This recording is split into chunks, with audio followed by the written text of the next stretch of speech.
નમસ્કાર, મારું નામ વિપુલ પટેલ છે અને હું સુમિટોમો કેમિકલ ઇન્ડિયા લિમિટેડ તરફથી ગુજરાત સ્ટેટ ઇન્ચાર્જ તરીકે કાર્યરત છું. મારી જોડે છે દીપ પટેલ, જે મજરા ગામના પ્રાંતિક જોડે ગામ છે મજરા, એમના ગામના વતની છે. મારી જોડે છે અર્પણભાઈ, જે કૃષિકેર ચિલોડા, જે એના ફાર્મના છે મેન છે. અને આજે જે આવ્યા છીએ આપણે, જે સુમિટોની નવી પ્રોડક્ટ આવી હતી કુફ્લો, અને બીજી એક નવી ફંજીસાઇડમાં આવી છે ડરેકો, અને ત્રીજી પ્રોડક્ટ આવી છે મેસી. આ ત્રણ પ્રોડક્ટોની વાતચીત કરવા માટે મેં જે મજરા ગામના અંદર આવેલા છીએ. તો ખેડૂત મિત્રો, તમને ખબર છે કે ગયા વર્ષે આપણે પાછતરા સુકારાથી બહુ બધા આપણે હેરાન હતા, બરાબર? તો ડરેકોના રિઝલ્ટ કેવા હતા અને આ વર્ષે જે ચાલી રહી છે અત્યારે સિઝન, તો એની વાત આપણે ફાર્મર જોડે અને અમારા જે ડિસ્ટ્રીબ્યુટર છે અર્પણભાઈ કૃષિકેર ચિલોડાથી, એમની જોડેથી આપણે સાંભળીશું. દીપભાઈ, કેવું રહ્યું ગયા વર્ષ અને આ વર્ષનું તમારું પ્રોડક્ટનું?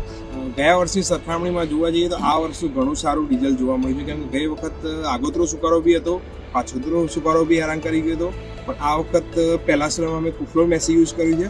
55-60 દિવસે મારે ડેરેકો સ્પ્રે કરવાની ગણતરીમાં છે. કેમ કે લાસ્ટ ટાઈમ પાછોતરા સુકારામાં ડેરેકોએ સારું રિઝલ્ટ મને જોવા મળ્યું હતું, એટલે આ વખત મારે બીજો સ્પ્રે ડેરેકોનો લેવાની ગણતરીમાં. તો આ ફિલ્ડ ઉપર કેટલા દિવસ થયા ડરેકો મારે? તમે કેટલા દિવસ હતા આ ફિલ્ડ ઉપર 55 દિવસ થયા, અને મેં કુફ્લો અને મેસી માર્યું ત્યારે 35 થી 40 દિવસનો ક્રોપ હતો, અને નેક્સ્ટ સ્પ્રે ડેરેકોનો લેવાનો છે મારે.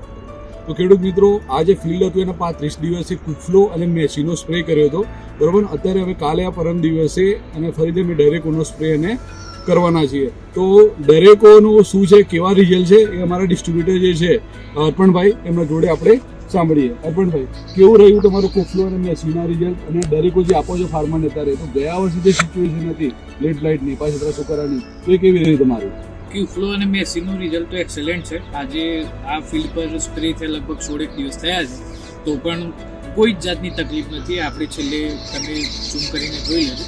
પણ હવેથી જે આજે ઝાકળ ચાલુ થઈ છે, તો મારું પર્સનલી સજેશન એવું છે કે 45-50 દિવસે આપણે આ ડેરેકોનો યુઝ કરીએ 200 ml એકર હિસાબથી, તો એક્સેલન્ટ રિઝલ્ટ મળશે. અને એવું એટલે કહીએ છીએ કે લાસ્ટ યર જે આપણે અનુભવો બધા ખેડૂતોએ કર્યા છે લેટ બ્લાઇટના, કે આપણે 4-4 દિવસે સ્પ્રે કરવા પડતા હતા, તો આપણે 45-55 દિવસે ખાસ સજેશન છે કે ડેરેકોનો આપણે સ્પ્રે કરીશું, તો પાછળથી એટલા બધા આપણે હેરાન થવાની કોઈ જરૂરિયાત નથી. એ મારું પર્સનલ એક્સપિરિયન્સ છે.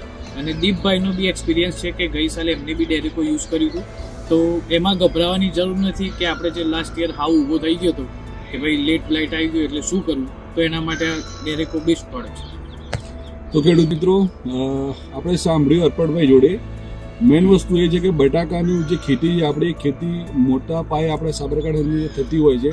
ગયા વર્ષની જે પરિસ્થિતિ હતી એ અલગ હતી. આ વર્ષની પરિસ્થિતિ હવે જે લાગી રહી છે કે ઠંડી લેટ ચાલુ થશે અને ઝાકળનો 2 દિવસથી આપણને ઝાકળ લાગી રહી છે, તો સારા સ્પ્રે કરવા અત્યારે જરૂરી છે. કારણ કે મેઇન જે પિરિયડ છે 45 થી 65 દિવસનું બટાકાનો, એ બટાકા સાઇઝિંગ ટ્યુબરનું બધાનો એનો જે પિરિયડ છે, બહુ સારો પિરિયડ આપણો હોવો જોઈએ, બરાબર? તો અત્યારનો જે સ્પ્રે છે એ આપણે 45 દિવસ પછી સારો સ્પ્રે કરવા માટે આપણે ડેરેકોનો સ્પ્રે આવશ્યક આપણે કરીશું, જેથી કરીને પાછલા વર્ષ સુધી આપણને ભોગવવા પડે છે એ આ વર્ષે આપણે ભોગવવું ના પડે.